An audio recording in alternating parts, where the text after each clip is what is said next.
Hey everyone, welcome back to the channel. I just wanted to give a couple updates on where I'm at with the TTRS. First of all, I want to thank everyone who's subscribed and liked the past couple of videos.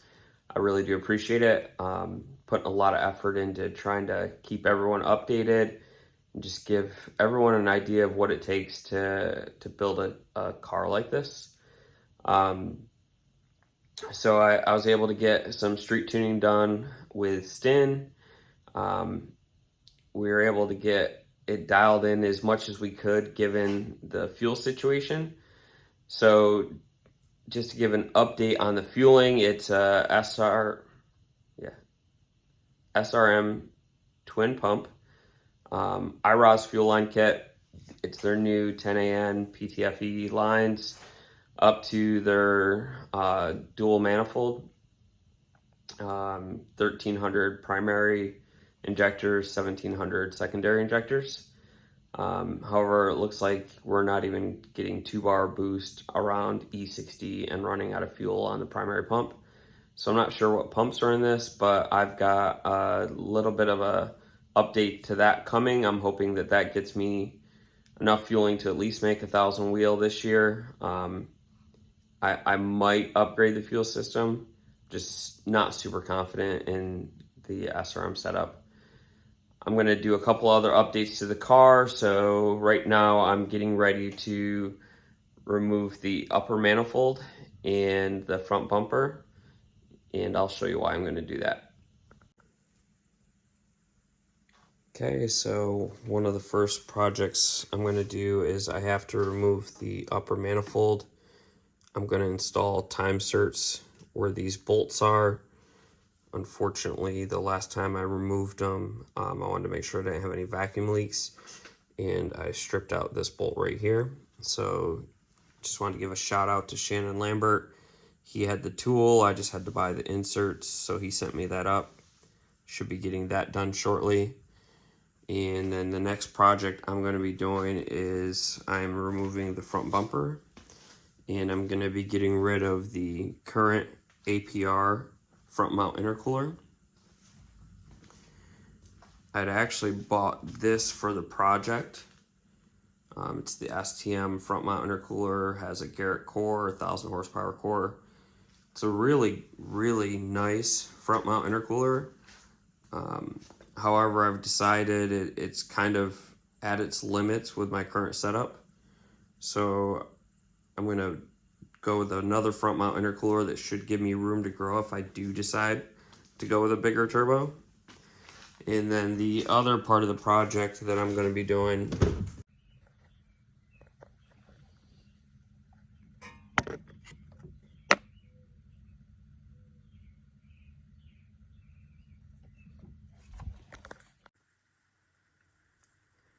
So let's talk about fueling.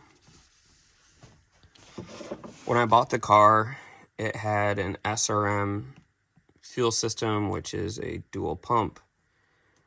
Some people say it's a single RS3 pump or TTRS pump with an E5 LM. Some people say it's two aftermarket cheap pumps. Some people say it's two E5 LM pumps. I'm not sure what my car has. It was supposed to be a V2, but it's clearly a V1.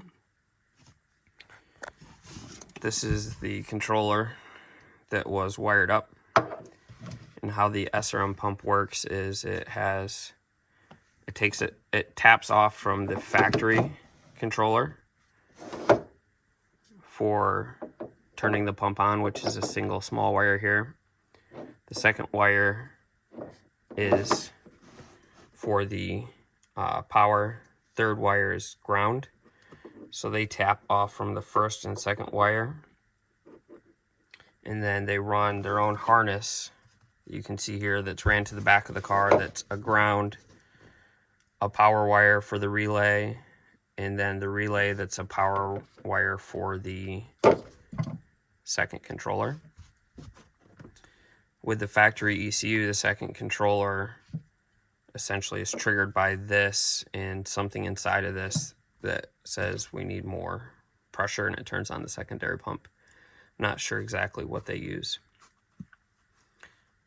this controller doesn't work on my car. We couldn't get it to work on my car. And on very low wastegate duty cycle, I believe under 20%, we were maxing out the fuel system, even though this fuel setup is supposed to be good for 1,000 plus. So we believe this failed. I reached out to Kyle from Kyle Tuned It, asked for a complete plug and play with a remote or a factory controller that would be plug and play. He sent me, it came with this DT 6-pin connector, which would not plug into this, so I had to depin the connector that went into this. I had to buy another 6-pin connector, so it's not very plug and play. And then what I'm going to do is the wire that's the first wire on the factory controller right here, I pinned to this, and I'm going to run that to the front of the car to the Syvex and let Syvex control it. From my understanding, you cannot use 2 OEM controllers on the stock ECU. Syvex is the only way to be able to control it, unless there's another aftermarket controller that integrates with the stock ECU that I do not know about. So now I'm going to clean everything up, but I just wanted to kind of show everybody what this looks like. And it's kind of a rat's nest, but control wire, which turns it on, from my understanding, power, ground, and then there's these 3 wires, which all I did is look at these 3 wires on the factory one.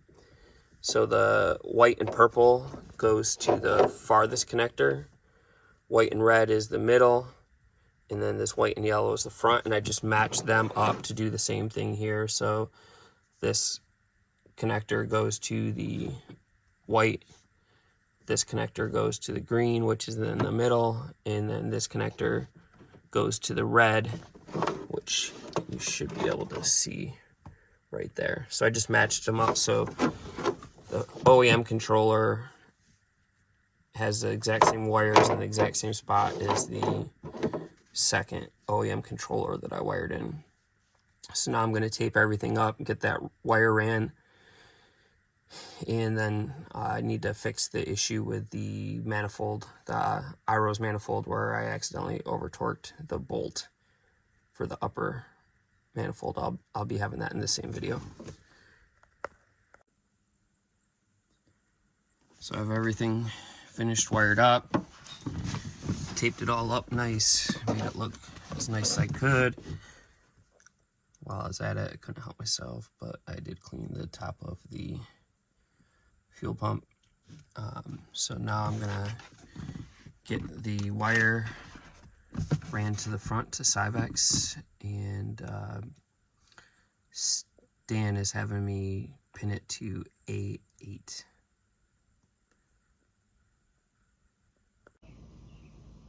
Okay, so I wired everything to pin A8. I had Stan remote in. We tried to turn on the pump. Had to mess around with the wiring a little bit. We got the pump to turn on. However, there was no additional pressure. So at this point, I'm done with the SRM system. I ended up getting another fuel system, but I wanted to give you guys at least an update of where I'm at with the car right now and what my next plan and install is. So I'll show you that right now. So here's the new fuel system. I bit the bullet and decided just to go with the surge tank from Brian at Redline MotorWorks. So once I get this installed, I'll get you guys another update.